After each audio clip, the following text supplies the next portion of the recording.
დღეს არის მეოთხე შაბათი აღდგომის შემდეგ. 9 მაისი საეკლესიო კალენდრით დღეს არის 26 აპრილი 2026 წელი.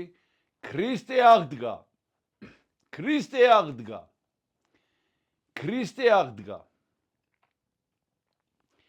ვაგრძელებთ საუბრებს ჩვენი პატრიარქის შესახებ.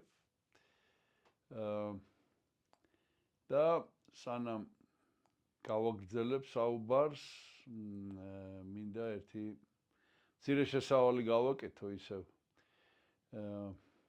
ჩვენ გქონდა საუბარი წმინდა სვიმეონ მეტაფრასტის შესახებ, რომელმაც რაღაც ძალიან დიდი შრომა გაწია, ესე იგი ეს მეტაფრასული კრებული შექმნა, რაც ნიშნავს იმას, რომ ეს იყო გამრცობილი შევსებული სრულებით სავსე, შევსებული წმინდათა ცხოვრება. უამრავი. ძალიან ბევრი. აი მის მიერ შექმნილი მოცულობა არის ძალიან დიდი და აი ჩაუხედავ ადამიანს შეიძლება გაიკვიროს, აი როგორ შეიძლება ერთ ადამიანს ეს დაეწერა. და როდესაც ჩვენ მის ცხოვრებას გიყვებოდით, აღმოჩნდა რაღაც საოცარი ამბავი. აღმოჩნდა, რომ შეიძლება ითქვას, რომ მთელი ინსტიტუტი შექმნეს მეფის იმპერატორის ბრძანებით. ესე იგი, მას ემსახურებოდა ბევრი ადამიანის სპეციალისტი ამ საქმის. ესე იგი, რას აკეთებდა, იცით? დადგებოდა ხოლმე, ან დაждდებოდა, არ ვიცი, და იწყებდა მოთხრობას და რამდენიმე სტენოგრაფისტი წერდა ამას, რამდენიმე ადამიანი. ამის შემდეგ ამას რაც ძალიან დაღონე ქონდა, აი სულ მთელი დღე ლაპარაკობდა და ყვებოდა.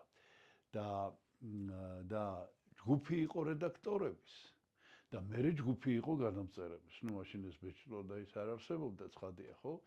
და გადამწერები და ასეთნაირად შემორჩა ეს რაღაცა უდიდესი დიდი მოცულობა. ანუ ფაქტიურად შეიძლება ითქვას, რომ მთელი დაწესებულება იყო შექმნილი. და ერთი არის ეს დაწესებულება, რომელიც აი მუშაობდა ამის და ფაქტიურად დღეს ჩვენ შეიძლება ითქვას, რომ ეს დაწესებულება აი ამ ციფრული ტექნოლოგიებით არის ჩანაცვლებული. და მეორე არის ის, რომ როგორ შეეძლო აი რაც მინდოდა დღევანდელი შესავალი გამიკეთებია, როგორ შეეძლო სვიმეონ მეტაფრასტს ასეთი ხანგრძლივი საუბარი, აი როგორ ლაპარაკობდა ამას.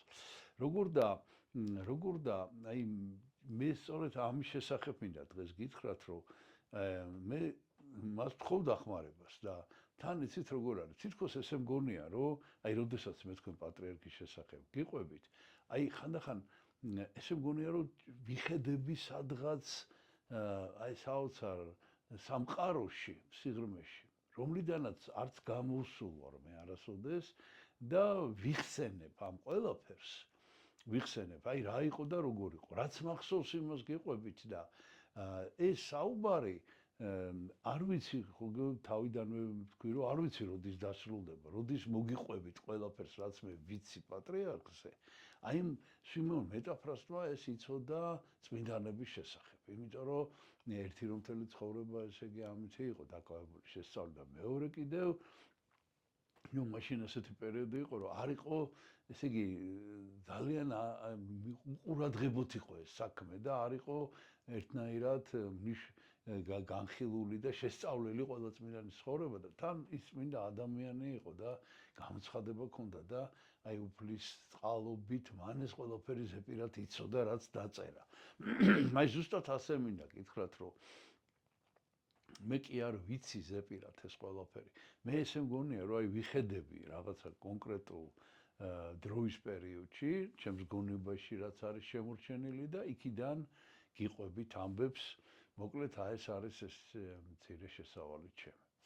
ეხლა გავაგრძელებ ერთი წუთით.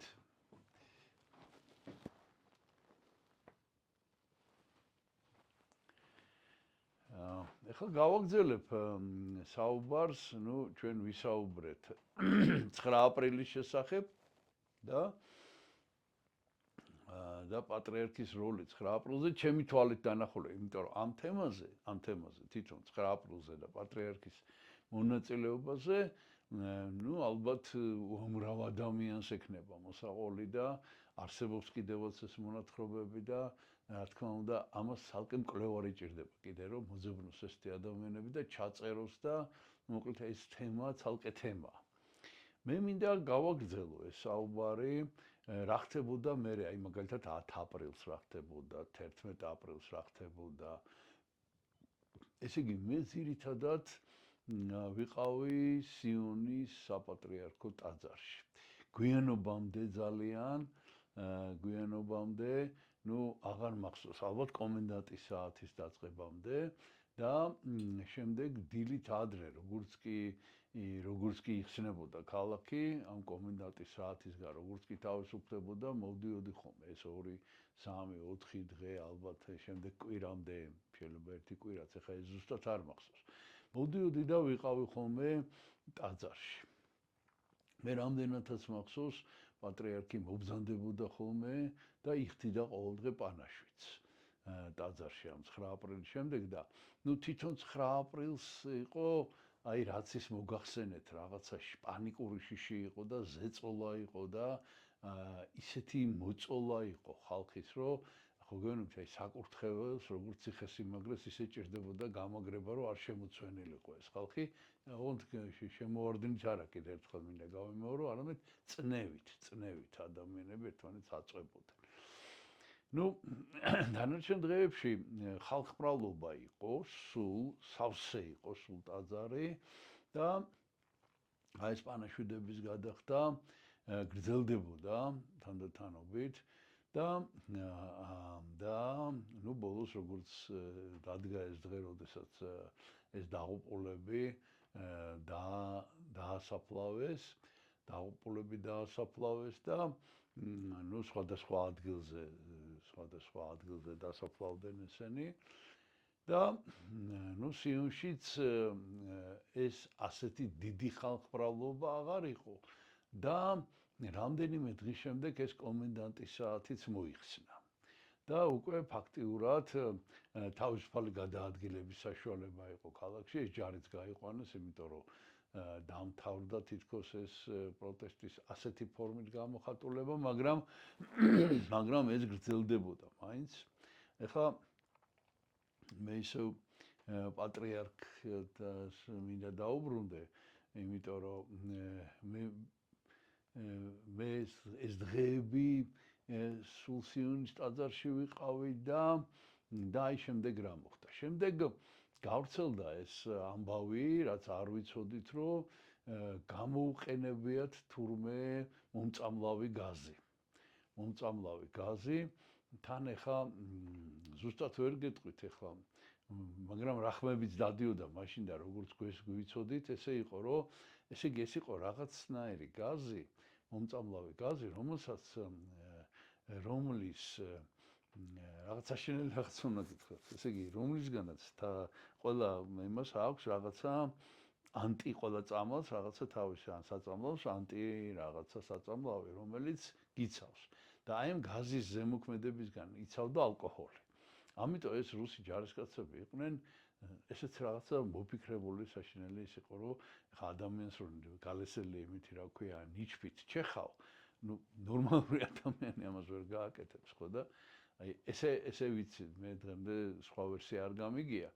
რომ აი ესე მოკლედ ესენი ნასვამი მთვრალები და რაღაც ესე. მოკლედ დამთავრდა ეს საშინელი კოშმარი და ეხლა აღმოჩნდა, რომ უამრავი ადამიანი არის ავადმყოფოში, არის მოწამული. ეხლა მე ზუსტად ვერ გეტყვით, როდის გამოჯამთელდა მეუფე დანიელი, ამ ამბებმა ძალიან იმოქმედა და ძალიან მალე მეუფე დანიელი გამოკეთდა, გამოვიდა ყოველ შემთხვევაში აი თავისი წოლითი რეჟიმიდან და თანდათანობით მოკლედ ისევ დაიკავა თავისი ადგილი. მინდა გითხრათ, რომ ფაქტიურად მეუფე დანიელი იყო აი პატრიარქის ნუ რა გითხრათ რა, და საყრდენი და ყველა დავალებას მეუფე სხვა მოძღვრები იყვნენ რა თქმა უნდა, მაგრამ მაინც მთავარი მეუფე დანიელი იყო, როგორ ესე იგი მას აძლევდა ამ ლოცვა კურთხევებს და მოკლედ მეუფე დანიელს დაავალა პატრიარქმა ორგანიზება მრევლის და სამღვდელოების და რო ჩვენ ესე იგი უნდა გვევლოს ავადმყოფოებში და მოგვენახულებინა ეს მოწამლულები, იმიტომ რომ ნუ ეს ძიმე მოწამლა იყო საკმაოდ და რამდენადაც ვიცი ახლა მე უკვე აღარ მქონია მე შეხება დაინვალიდნენ ადამიანები რაღაცა ნუ ყოველ შემთხვევაში 1 წელი თუ 2 წელი ნამდვილად მოყვებოდათ ამათ ეს მოწამლა ხო და ნუ ვიღაცას უფრო მძიმედ, ვიღაცას ნაკლებად, მაგრამ ძირითადად საავადმყოფოები იყო სავსე. ნუ ჩვენ დავდიოდით ამ საავადმყოფოებში, ვესაუბრებოდით ამ ადამიანებს, ვესაუბრებოდით და ამზადებდით, ნუ ვინც მოსანათლი იყო, იქ ნათლობები ტარდებოდა, აღსარება, ზიარება ავადმყოფების, სნეულთა ზიარება საავადმყოფოებში, გადანახული წმინდა ნაწილებით. მოკლედ აი ეს პერიოდი აი ასეთნაირად ნუ ეს იმავე კვირაში არ ყოფილა. ეს იყო დაახლოებით ალბათ 1-2-3 კვირის მერე, 1 თვის მერე, აი გაზაფხული 1999 წელს, დიახ, გაზაფხული აი ესეთნაირად გავატარეთ. და ერთი სხვათა შორის კურიოზიც მინდა მოგიყვეთ. ესე იგი, რაღაც მაშინ ცოტათი ამ ტიპოგრაფიის საკითხი, ნუ რაღაცა საშუალება ქონდა უკვე საპატრიარქოს, რომ თავისი, ნუ ლოცვანები, ხატები დაებეჭდა და მოკლედ დაიბეჭდა, იცით როგორი იყო? აი, დაახლოებით აი მხელა იყო ეს, ეხა აღარც არის, სად იქნება ალბათ, არ ვიცი. მოკლედ გასაშლელი იყო, რამდენიმე გვერდით იშლებოდა და ნუ გამოსახულებაც იყო და უმარტივესი ეს ჭეშმარიტებები ესე იგი ეწერა და ამას ურიგებდით და ერთხელაც დავარიგეთ მეორე დღეს რომ მივდივარ იქ ნუ სხვადასხვანაირი ხალხი იყო შეკრებილი რა თქმა უნდა და ნუ მოკლედ ესეთი ცოტა რა ვთქვათ აი როგორ უწოდო არც ვიცი ნუ რაღაც ესეთი ქუჩური თუ რაღაც ესეთი აზროვნების ადამიანებიც იყვნენ და მოკლედ იქ რომ მივედით დაგვთა ესე იგი შეთქმულება მთელი რა რომ თქვენო რატო იმას გვიშვებითო რა ქვია საწერიაო რომ ქურდობა ცოდვაო რა ქურდობა ნუ მოპარვა რა ხო და როგორ საწერია მე ვთხარი ნუ ეს ამბავი დახვდა მოკლედ მარტო მე კი არ დამხვდა ეს ამბავი ყველას და ნუ მოკლედ რამის კონსილიუმი ისე ნუ სადაც ვიდიოთ მე გვხვდებოდა ეს ამბავი აიო თქვენ არ დაგვირიგეთო ეს რაღაც პატარა ესეთი არც ვიცი რა ქვია აი პატარა იყო და იკეცებოდა რამდენიმე გვერდიანი აი ეს ლოცვებიო და ჩვენ დაგირიგეთ ვთქვარი მე აბა ნახეთო რა წერიაო და მოკლედ ეს აუცილებლად უნდა გითხრათ მეშვიდე ცნება იყო მეშვიდე კი არა ესე იგი არა იპარო არა იმრუშო და არა იქურდო ხო არა იპარო მოკლედ არა იპარო არა კაცკლა არა იმრუშო არა იპარო და ეს არა იპარო იყო ესე იგი არ იყო რა არ ეწერა გამორჩენილი იყო აი საოცრება ნუ ეხო გინდა ეხა რაღაცა შეცდომა იყო ნუ ტიპოგრაფ ბეჭდვის მე ხა ამას აუხსნაროს არის ბეჭდვის შეცდომა რომ რაღაც ეს აი რაღაც ესეთი ვითარება იყო მოკლედ რაღაცა ძალიან ცოცხალი ურთიერთობა იყო ნუ მე ბოლოს არ ვარიგებდით უკვე ამას იმიტომ რომ ეს არა იპარო აუცილებელია რომ იყოს ხო აცნებაში ერთ-ერთი მოკლედ რაღაც ეს და აი კიდევ ერთი ახლა ვიწყებ ახალ თემას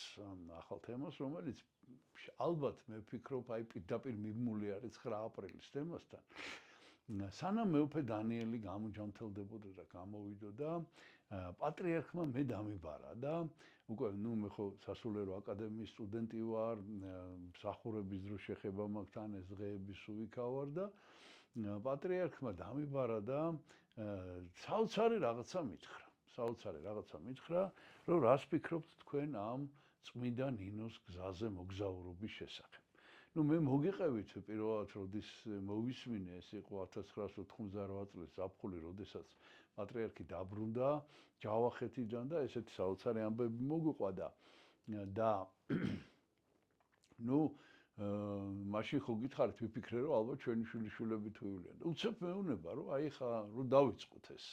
დავიწყოთ აი 1 ივნის, როდესაც წმინდა ნინო საქართველოში შემოსვლის დღეს აღნიშნავთ ჩვენ. აი 1 ივნის რომ ფარაონის ტბიდან დაიწყოს ეს მოგზაურობა. ნუ იცით ეს იყო აი გამოუგნებელი ამბავი რა. ხო და მე ვთხარი რომ ნუ რას ვეტყოდი ახლა? მე ვთხარი მე თანახმავა რომ ბოლომდე მოკლედ ჩავერთო ამ საქმეში. ოღონდ აქ იყო ერთი ამბავი რომელზეც ვისაუბრეთ. რამაც როგორც ჩანს განაპირობა, მე კიდე რაღაცა ხა გეტყვით რაც განაპირობა. ნუ ჩემი აქტიური მონაწილეობა ამ ყველაფერში. ნუ ახალი, ესე იგი, ორიოდე სიტყვით მოგიყვებით აი ამ მოძრაობაზე, სტუდენტურ მოძრაობაზე. მე როდესაც ვიყავი თბილისის სახელმწიფო უნივერსიტეტის სტუდენტი, ფიზიკის ფაკულტეტზე ვსწავლობდი. აი მე ჩავაბარე 78 წელს. და 79-ის ზაფხულში უკვე მე მონაწილეობას ვღებულობდი სტუდენტურ ექსპედიციაში. 78 წელს დაიწყო ეს მოძრაობა და პირობითად ამას ერქვა უჯარმა.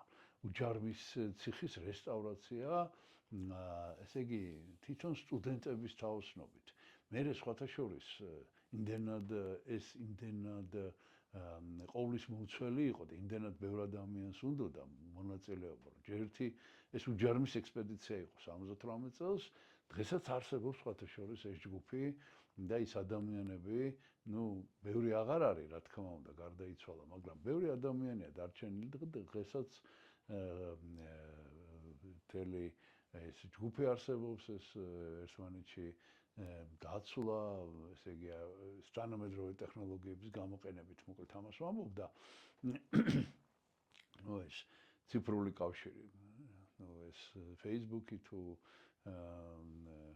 ინტერნეტის საშუალებით, მოკლედ ეს ადამიანები ურთიერთობენ დღეს, ნუ ეს მათ შორის და მერე ეს უჯარმის ჯგუფი გაიყო თანდათანობით და ნუ ჯერ იყო და ბოჭორმის ციხეზე ნაწილი, იმიტომ რომ შეუძლებელი იყო თვითონ უჯარმის ციხეზე ხდებოდა და უჯარმაში სკოლაში ცხოვრობდით თავიდან და მერე ესე იგი, ნუ გაფართოვდა ეს მოძრაობა და მერე უკვე საქართველოს სხვადასხვა ადგილებში. ოღონდ ეს იყო ერთი ჯგუფი იყო სტუდენტების ინიციატივით ეს და მეორე უკვე როდესაც უნივერსიტეტის ხელმძღვანელობამ და საერთოდ როგორც ჩანს ამ საბჭოთა ხელმძღვანელობამ დაინახა რომ ეს ძალიან სერიოზული მოძრაობაა და საფრთხეც დაინახა ამაში.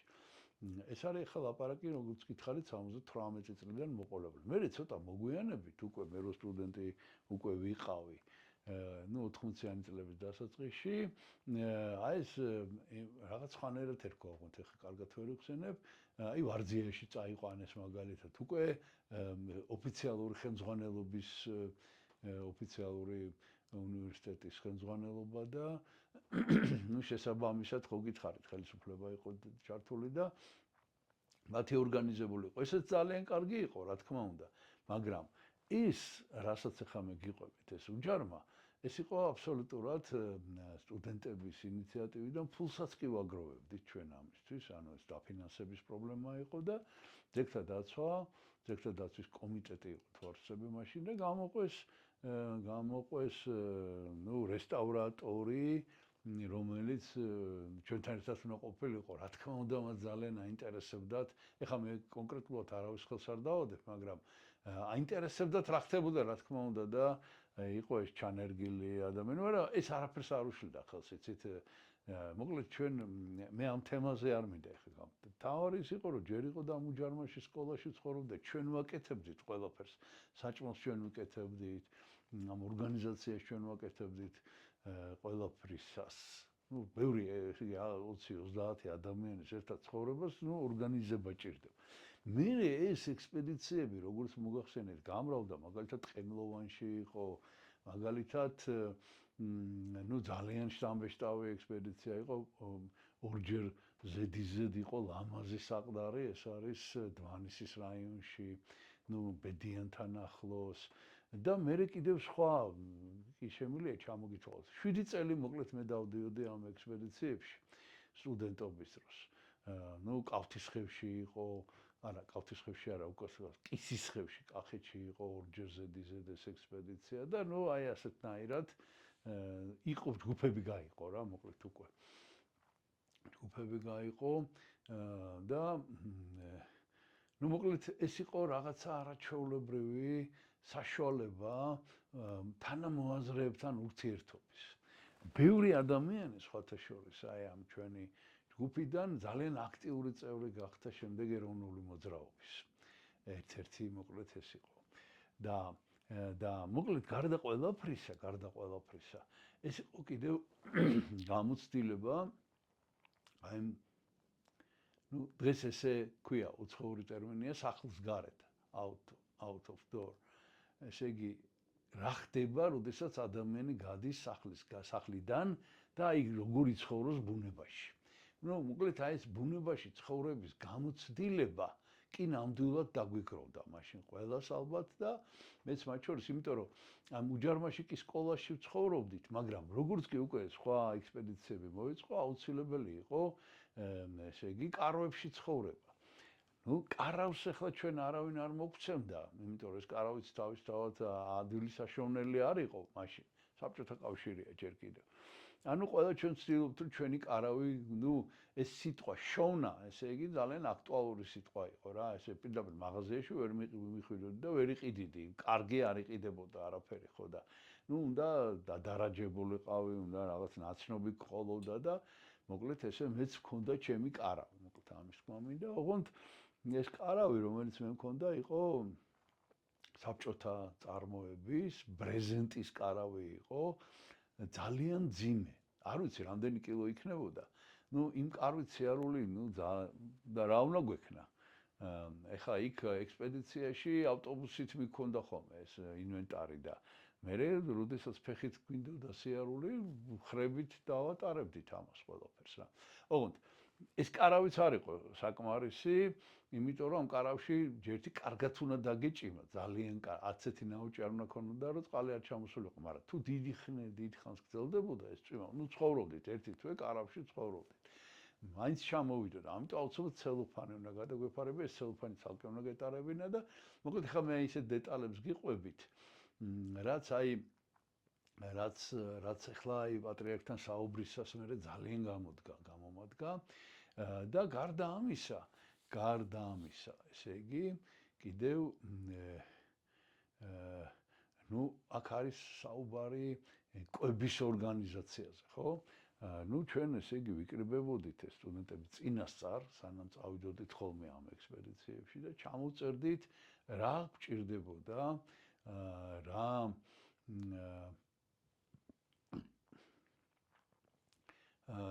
რა პროდუქტი შეიძლება დაგვჭირდებოდა და გარდა ამისა უნდა გაგვეთვალისწინებინა, რომ აქ ესე იგი მაცივარი არ არის და ზაფხულია და ცხელა. აი რაღაცა მაკარონს არაფერი არ გააფუჭებს, ხო, მაკარონს რა თქმა უნდა ვიყიდით და რა შეიძლება გვიყიდა და წაგვეღო თბილისიდან და რა ადგილზე, ნუ იქ ყველგან ნებისმიერ შემთხვევაში სოფლები იყო.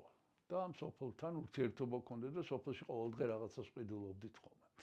ანუ ფული ჩვენ ვაგროვებდით თვითონ საკუთარ ფულს, რა ცოტას ის ზეგდადაცვაც გვაძლევდა, რომელიც საბოლოო ჯამში ყოფნიდა მხოლოდ ექსპედიციიდან რომ დაბრუნებულიყავით და ერთი დიდი სადილი მოგვეწყო და კიდევ ერთხელ შევკრებთ. მარტო ამაზე იყო საკმარისი ის ფული. მოკლედ ჩვენ ვისწავლეთ, გამოცდილება მივიღეთ აი ამ ესე იგი გარეთ ტყეში ცხოვრების რა და აი როდესაც მე პატრიარქმა დამიბარა და ეს მითხრა რომ რა აზრის ახარ ამ წმინდა ნინოს გზაზე მოძრაობის საერთოდ ეს ქონდა წმინდეს საოცარი თვისება ჩვენს პატრიარქს რომ ნებისმიერი ადამიანისთვის შეეძლო მოსმენა რომ მოესმინა და ყველგან ეძებდა რაღაცა ახალ და ჯანსაღ აზრს და ნუ მე რამდენი წლის ვიყავი მაშინ ესე იგი ეს არის 99 წელი ან 28 წლისა ვარ და 28 წლისა ვარ და ნუ ახალი ჩაბარებული მაქვს სასულიერო აკადემიაში, უბრალოდ სტუდენტი ვარ.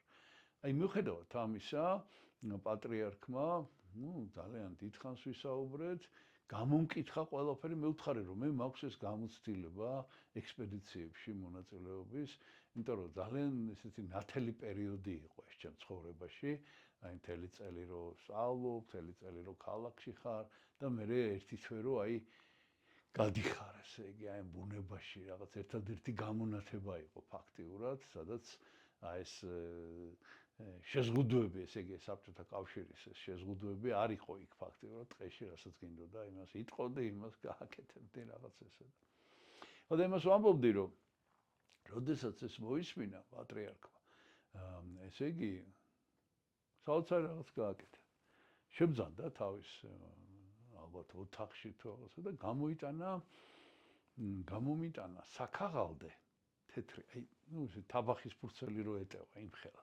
ადრე იყო ესეთი საქმე თუ რაღაც ესე ეწერა, აი მოკლედ იმითი იკვრებოდა თასმით და ამაში ეს იყო საბუთების შესაგროვებელი საქაღალდე რა, ესეთი იყო და მოკლედ ეს არის საქაღალდე გამომიტანა და ესე იგი დააწერა ზედ, რომ წმინდა ნინოს გზა 1999 წელი და ხელმძღვანელი მღვდელი დავით დათუაშვილი და მისი მოადგილე თუ არ ვიცი როგორ დაწერა, აღარ მახსოვს, თუ ორი ხელმძღვანელი, მოკლედ ესე და დააწერა ჩემი სახელი და გვარი.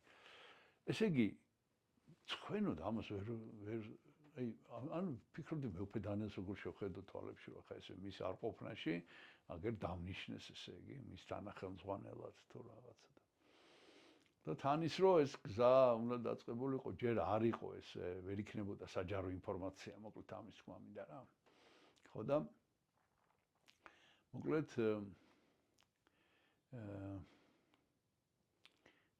გამოვედი გაოგნებული იქიდან და დავიწყე ფიქრი, ხა რა და რა დამავალა, იცით, ხა მეუფე დანიელს დაევალა ხელმძღვანელობა მთლიანად ამ ყველაფრის. მაგრამ მე დამევალა ესე რომ ვთქვათ ლოჯისტიკა, ანუ მატერიალური თუ რაღაცა ტექნიკური უზრუნველყოფა აი ამ მოგზაურობის, რომ ეს ყველაფერი მოკლედ ესე იგი გამართული ყოფილიყო და რომ ეს ამოცანა, რომ აი ადამიანების ჯგუფს არც ვიცოდით რამდენი ადამიანი მოგროვდებოდა ამ ადამიანების ჯგუფს, რომ ეს ესე იგი უსაფრთხოდ გაევლო და თქვათ რომ მოშივდებოდა საჭმელი ყოფილიყო და მოკლედ ეს უნდა შემედგინა მე ეს როგორც პროექტის და უწმინდესისთვის უნდა წარმოედგინა და ნუ დავიწყე ამაზე ფიქრი. ამასობაში როგორც მოგახსენეთ მეუფე დანიელის გამოჯამთელდა და დაუბრუნდა თავის მსახურებას პარალელურად ჩვენ დავდივართ ამ საავადმყოფოებში, აი რითი ვიყავით გაზაფხულზე დაკავებულები და ნუ რა თქმა უნდა მეუფე დანიელს როგორც კი მოვინახულე, მივდიოდი ხოლმე მის მოსანახულებლად, აი მოუყევი უცებ რომ აი ესეთი საქაღალდე მიუტანე, ვაჩვენე და მოკლედ უთხარი რომ აი ესეთი დავალება გვაქვს, რომ მას ევალება ეს ხელმძღვანელობა და უნდა დავიწყოთ ფიქრი, რა გავაკეთოთ იმისათვის, რომ ეს მოგზაურობა შედგეს. აი რა არის საჭირო, უნდა ჩამოიწეროს. ნუ მინდა გითხრათ, რომ აი ფაქტიურად გარდა იმისა, რომ კიდე აი 9 აპრილის დაზიანებულ ადამიანებთან დავდიოდით, ძირითადად ჩვენი მთელი გონება იყო ამითი მოცული. ნუ გარდა ამისა კიდე ლექციებზე დავდიოდი მე სასულიერო აკადემიაში. მაგრამ ნუ მაინც ესე იგი თელ ჩემი ენერგია აქეთკენ იყო მიმართული და დავიწყეთ აი ამ ჩამოწერა და აი ამ ყველაფრის ორგანიზება, აი ყველა შეკითხვა რაც შეიძლება ადამიანს გაუჩნდეს და რა თქმა უნდა ჩვენ დროდადრო პატრიარქთან მივდიოდით და უყვებოდით ჩვენი აი ამ მუშაობის შედეგებს. რამაც გამოიწვია საბოლოო ჯამში ის, რომ საბოლოო ჯამში შედგა აი ეს მთელი სია, რა გვჭირდება და ნუ პირველ რიგში რა თქმა უნდა გვჭირდება კაროები.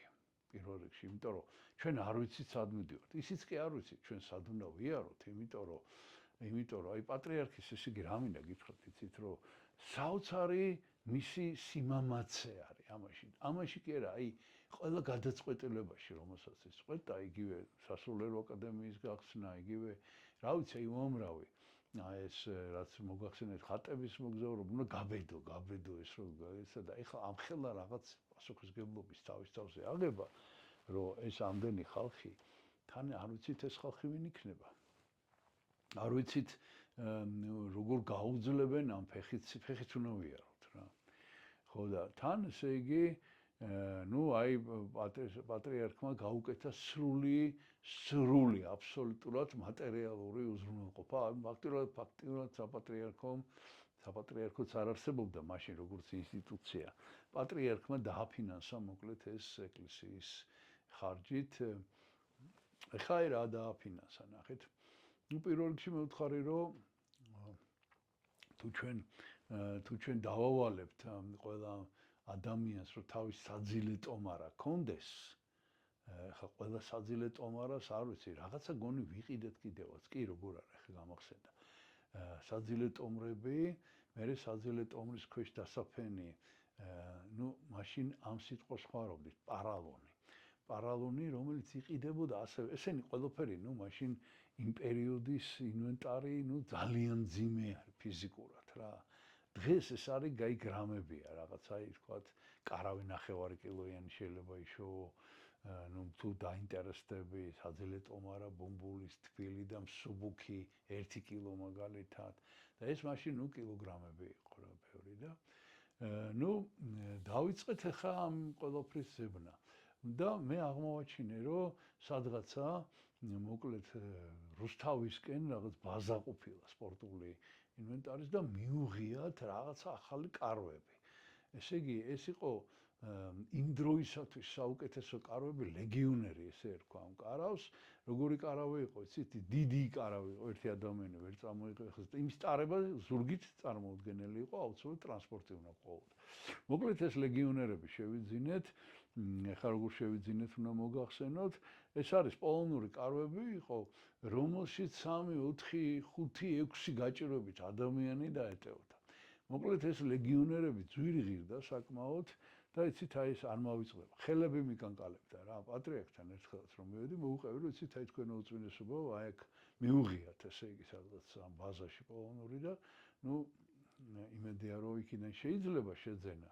ოღონდ ვიყავე მე ვიკითხე ყოფილი მოგცემთ ამ კარვებს, ოღონდ ძვირი ღირდა ძალიან. 12000 მანეთი მომცა პატრიარქმა ხელში.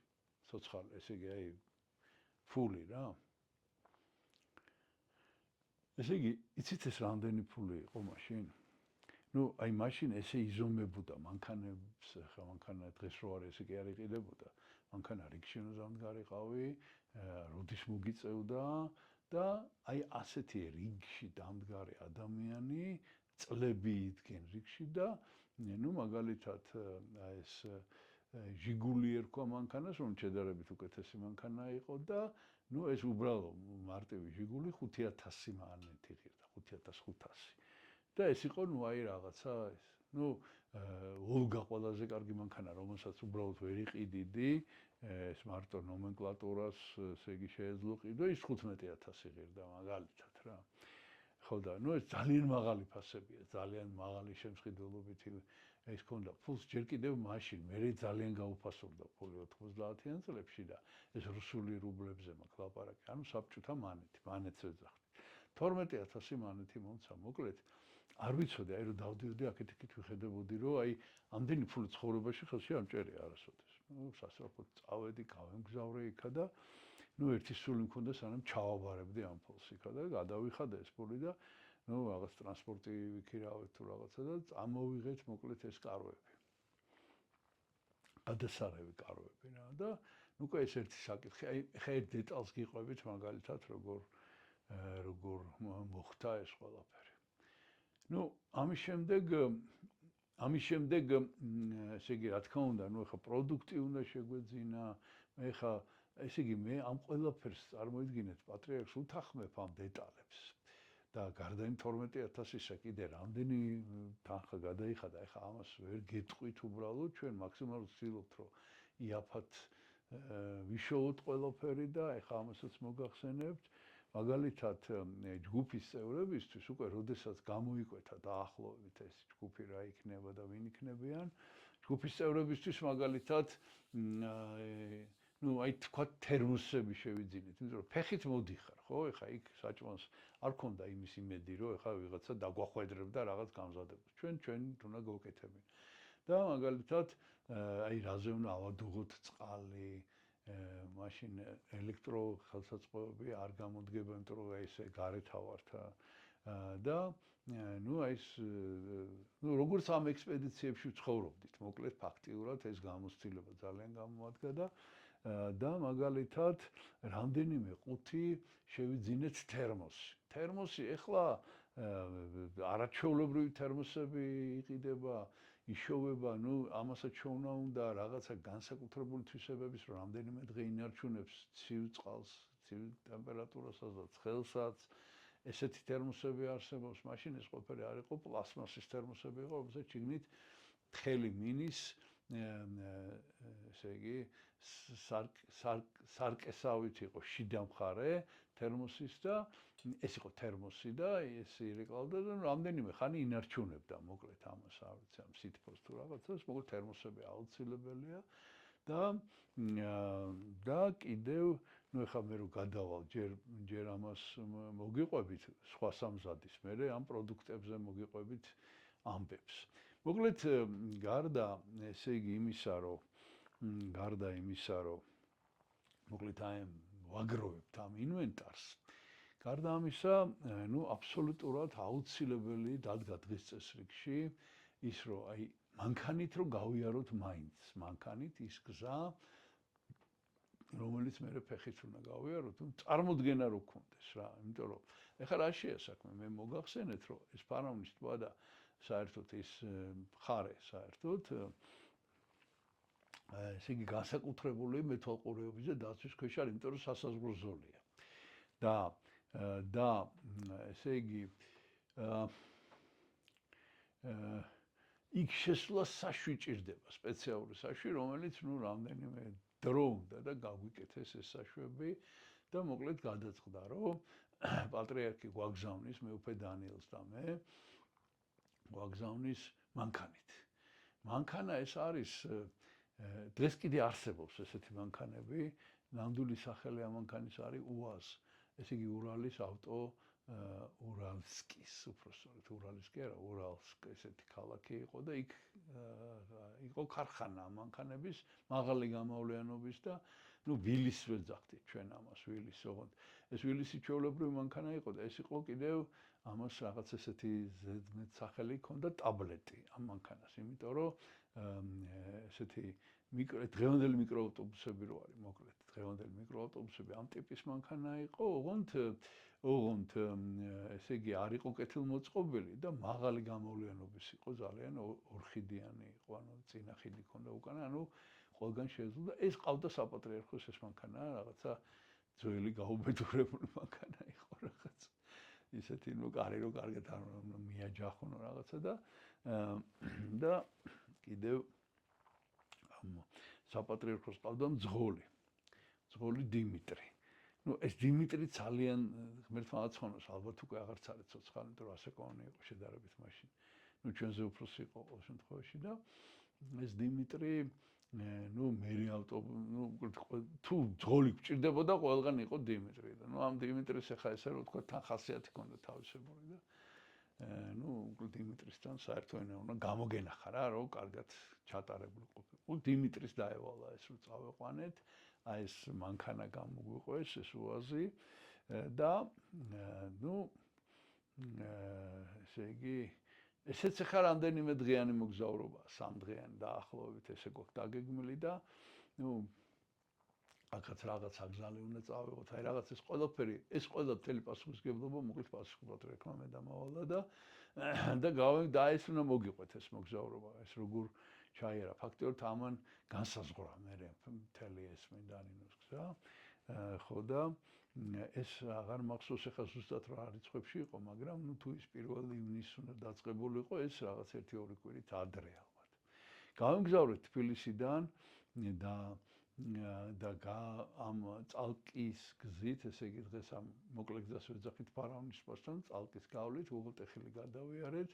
აი აქ იდგა სწორედ ზემოთ წალკის ზემოთ უღელტეხილი არის, უღელტეხილი.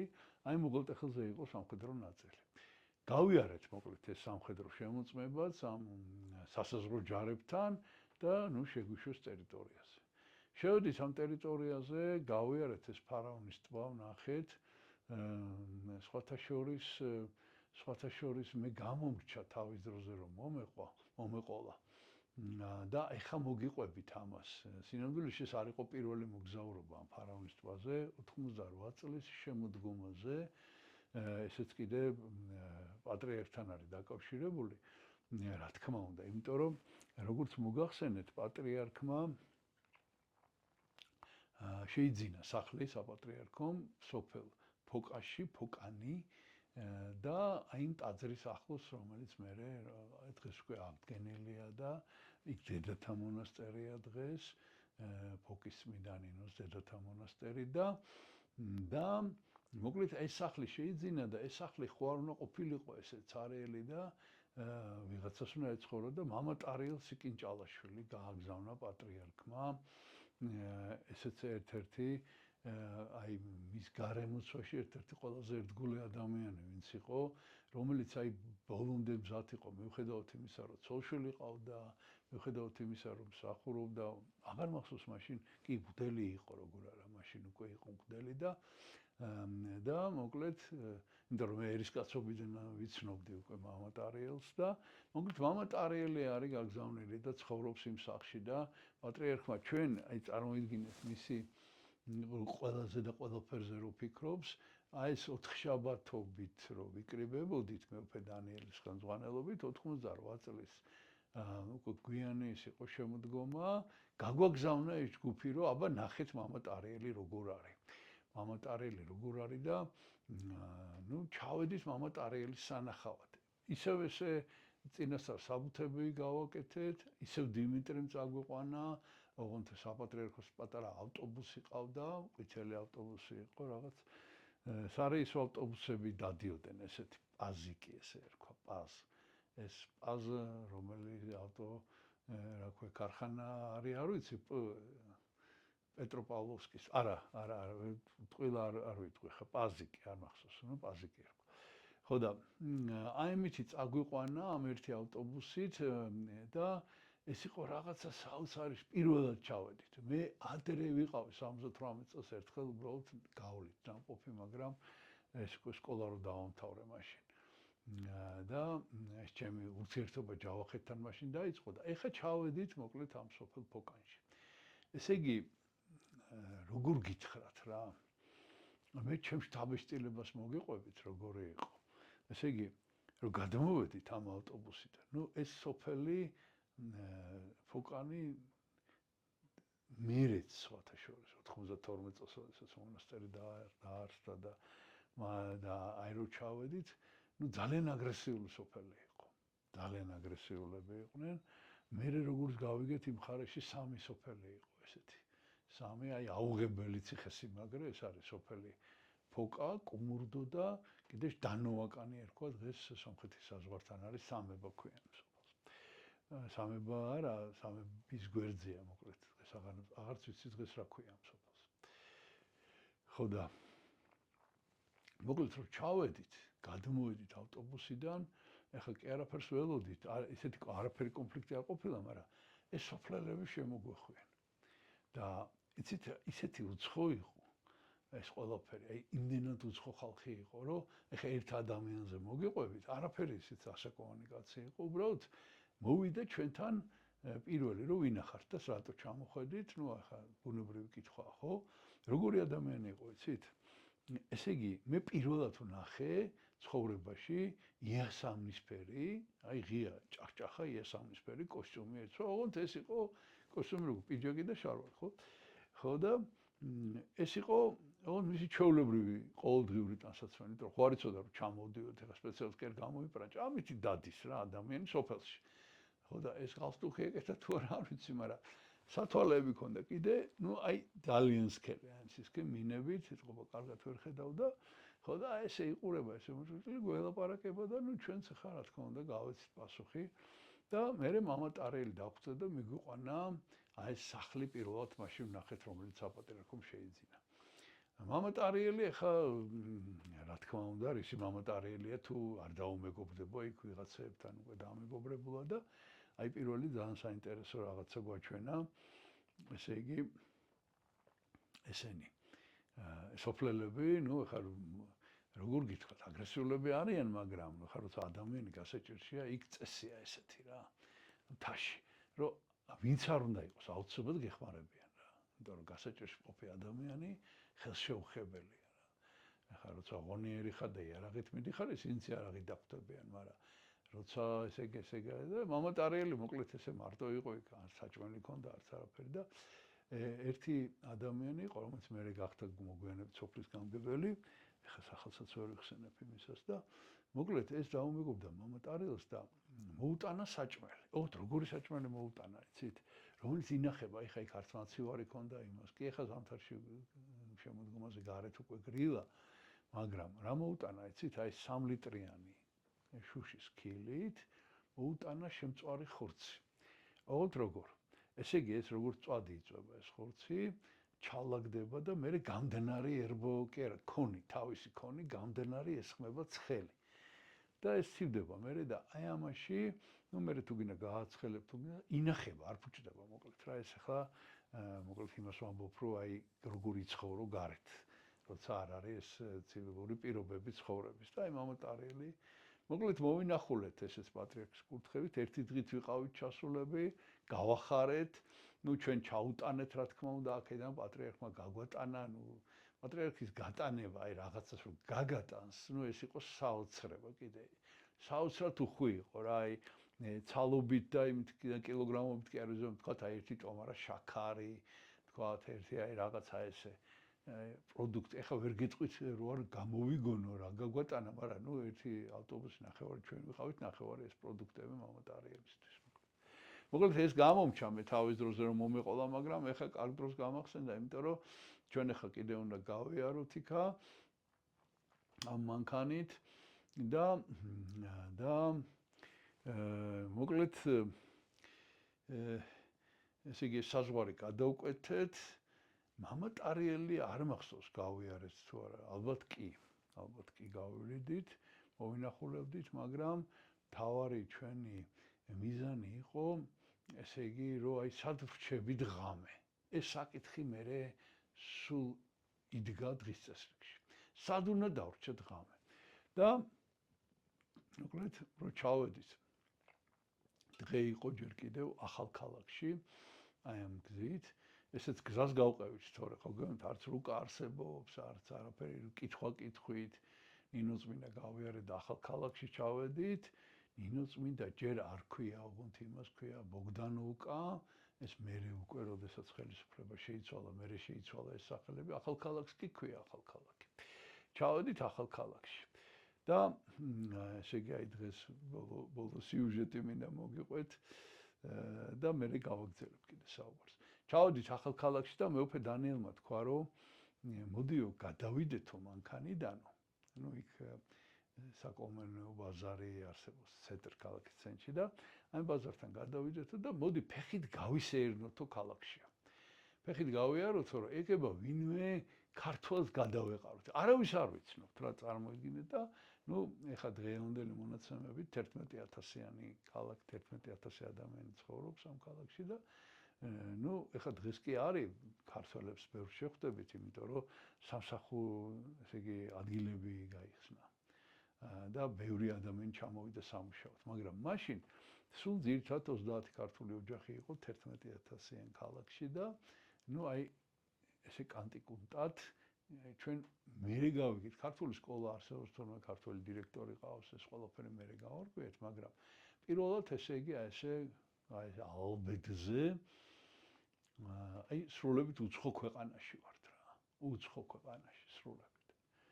ერთადერთი რასაც შევადარებ, მე მოგვიანებით უკვე თურქეთის საზღვრები რო გაიხსნა და თურქეთში რო თავისუფლად შეგვიძლია გადასვლა, აი აღმოსავლეთ თურქეთში არის ასეთი ქალაქები. დღემდე სხვათა შორის. აი ესეთი რაღაცნაირი, აი კი არ ვიტყვი უჭყიანი, მაგრამ აი რაღაც მოუწესრიგებელი თუ აი რაღაცა ქუჩაში რო იყიდება ყველაფერი. ეს ჩვენი ახალქალაქი დღეისათვის ძალიან მოწესრიგებული ქალაქია უკვე და მტვერი აღარ არის ქალაქში წარმოუდგენელი. სულ ყველგან მტვერი იყო რა, იმიტომ რომ არ იყო მოწყობილი ეს ქალაქი და ამაზე მე კიდე გეტყვით ალბათ. ხო და მოკლედ გავიარეთ და აი როგორც კი დავიწყეთ სეირნობა, რომ სიტუაცია წარმოიდგინოთ, პატარა ბიჭი მოდის, ვიღაცა სულ პატარა ბიჭი, რომელიც დიდმა ბიჭებმა და კაცებმა გამოაგზავნეს და მოვიდეთ და დაგვიდგა წინ, გადაგვიდგა და რუსულად გვეკითხება. Почему вы здесь гуляете? აქ რატო შეერნებთ? აი რაღაც ესეთი. ნუ მე ეს ანდაზა ხშირად გამომადგებოდა ხოლმე, რომ მუნჯის ენა დედამიწისო. ანუ ესენი ერთს ლაპარაკობდნენ და მეორეს გულისხმობდნენ. აქ ჩვეულებრივი შეკითხვა იყო ეს, რომ რა გნებავთ, რამე ხო არ გნებავთ რაღაც, თუმცა ეს არ იცოდნენ როგორ ეთქვათ, რომ და ესეთი ფორმით. ნუ ჩვენ უთხარით, რომ ეს სტუმრად ჩამოსულები გავსეირნობ და ნუ გავაგზავნეთ ეს შეინობა და აი მართლა შემთხვევით გადავაწყდით პიროვნებას იმისი სახელი არ მახსოვს დღეს მახსოვს გვარი ალელიშვილი იყო ესეც ალელიშვილი და რომელმაც რო გაიგო რომ შემთხვევით გამოველაპარაკეთ და მიმ წუთშივე სახში მიგვიწვია თავისთან ეს აღმოჩნდა ადგილობრივი გაზეთის რედაქტორი ქართული გაზეთის ქართულის კი არა ქართულ-სომხურად გამოდის გაზეთი და აი ქართული ნაწილის რედაქტორი არაჩვეულებრივი პიროვნება და მოკლედ იმისგან გავიგეთ ჩვენ ძირითადად რაც გვაინტერესებდა შეკითხვები დაუსვით ვისადილეთ მასთან ერთად მან მიგვიწვია სადილად და ჩვენ თან აი ხო გეუბნით აი ყველაფერს ვაკვირდებით და უყვებით და მოუყევით რას ვაპირებთ მოკლედ და ნუ ძალიან საინტერესო საუბარი გაიმართა ჩვენ შორის ძალიან ბევრი რამე გავიგეთ ისიც გავიგეთ გაზეთის საშუალებით როგორ შეიძლება ამის გამოცხადება და ნუ მოკლედ ძალიან მადლობელი ვიყავით, ოღონდ ღამე იქ არ დავჭით ახალ ქალაქში და გვირჩია ესეც რომ შემდეგი ქართული სოფელი გზაზე ესეთი ღონიერი ქართული სოფელი არის სოფელი ხერთვისი და რა იმ ხერთვისში შეიძლება ნებისმიერ ადამიანთან მივიდეთ სახლში და დაუკაკუნოთ და ვთხოვოთ რომ ღამე გაგვეთევენებინოს. აი ეს იყო პირველი ნაწილი აი ამ მოგზაურობის და ამის შესახებ მე გავაგზავნებ კიდე საუბარს უკვე შემდეგ საუბარში. დღეს კი ამითი დაგემშვიდობებით, ღმერთმა დაგლოცოთ. ქრისტე აღდგა. ქრისტე აღდგა. ქრისტე აღდგა.